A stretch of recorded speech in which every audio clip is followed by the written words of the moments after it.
Can you put an LED in an old vintage meter? It's a question I get asked quite often. I've been collecting and working with meters for about 10 years now. We take them apart, we restore them, and we clean them, and we try and make them into something useful. Currently, I think we've sent out over 700 distortion boxes with vintage meters.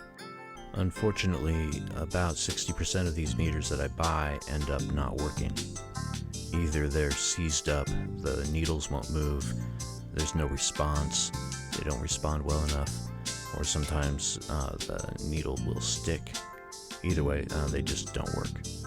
It's actually very hard to find quality meters that function properly. Finding two of the same kind that work is even harder.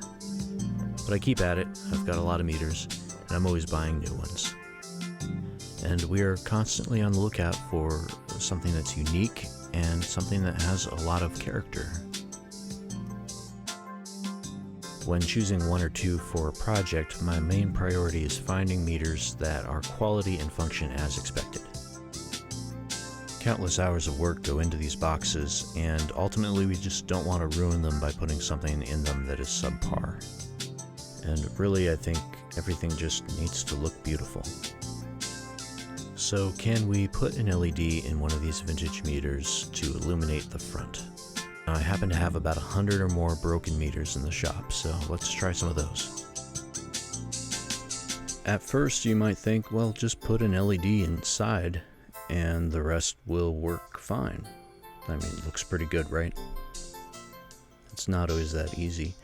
When you take these meters apart, you're always going to find a surprise, and that surprise is in the form of a huge, massive magnet and no internal space. Sometimes there is internal space, but not much. The meter face will go right up to the side of the meter and only a few millimeters from the glass. So the first issue we run into is light won't shine through that metal meter face. Totally dark. So if you put an LED behind that, there's no way light will shine through it.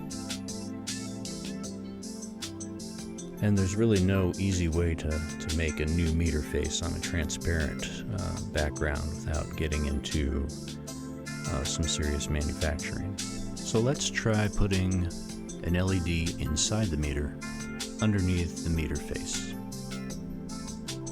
Now the LED can't get too close to the spindle because the spindle moves and rocks back and forth with audio signal. So it has to be kept at a distance.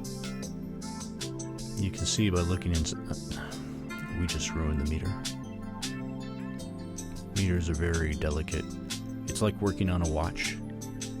If you touch them in the wrong place, they can explode. This meter's dead. It will never work. It didn't work real well anyway in the first place, and that's why we were working on it. So as you can see, as the LED comes on, no light really escapes, and definitely no light will illuminate the front of the meter, which is what we want. You can kind of see the LED back in there because it slipped down up against the spindle. But we know these meters can only be illuminated from the top.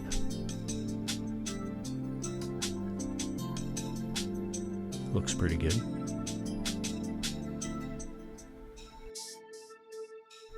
Depending on where you put the LED, you're going to get some shadow casts, and that can look really bad. Now the first problem you're going to run into is every meter has an O-ring. It's a metal ring that goes around the inside of the barrel, and it holds the glass in place. That O-ring sits flush up against the barrel of the meter. So it's almost impossible to stick anything through there, like wires. One thing to consider, the meter is going to be mounted on an aluminum panel, and that's going to take up an additional couple millimeters of space. Let's cut one open and see exactly how much space we have. And there you go. So right off you can see we have about 4 millimeters between the meter face and the lip of the meter that mounts to the panel. The LED is typically about 5 millimeters wide. And our panel's about 2 millimeters. So that leaves us only with about 2 millimeters of space to slide an LED in there.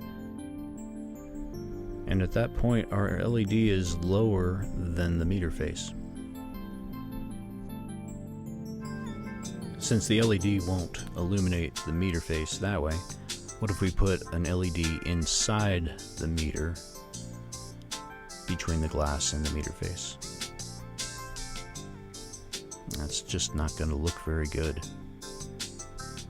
The metal leads of the LED will be shorting out at this point as well, because they'll be touching the aluminum meter face. There really isn't any room to slip it in there. So basically meters need to be manufactured to illuminate properly. And this is done with transparent backgrounds. As you can see, a plastic meter face will let light shine through it. Looks very good. This is from one of our little VU meters that we use. The metal meter faces don't do anything. Block all light. We have these issues with just about every meter. Clearance is a huge factor. Not enough clearance on this one. Not enough clearance on this one. Not enough clearance on that one. And not enough clearance on that one. Definitely not enough clearance on that one either. Barely any clearance on that one. This next meter looks like it might work at first. It seems like it might have enough space between the meter face and the glass. Unfortunately, it's got a nut right at the top there, and in order to drill through there, you'd have to remove that nut and leave part of the face disassembled. I'm not even sure it would really fit with an LED, but you know, it's definitely a step in the right direction. Assuming it did work, I'd have to find another one that was exactly like it in order for our project to work. If you take a look at most modern meters, you'll see that they're illuminated from the back, so they have a transparent background, and they've been designed from the start in order to illuminate. I've been successful a few times. The last time was with one of these meters, and it was set back far enough from the glass that I could slip an LED in there. And the face provided nice cover for the LED that poked down. Unfortunately, I had 7 of them, only 2 ended up working, and that's always an issue.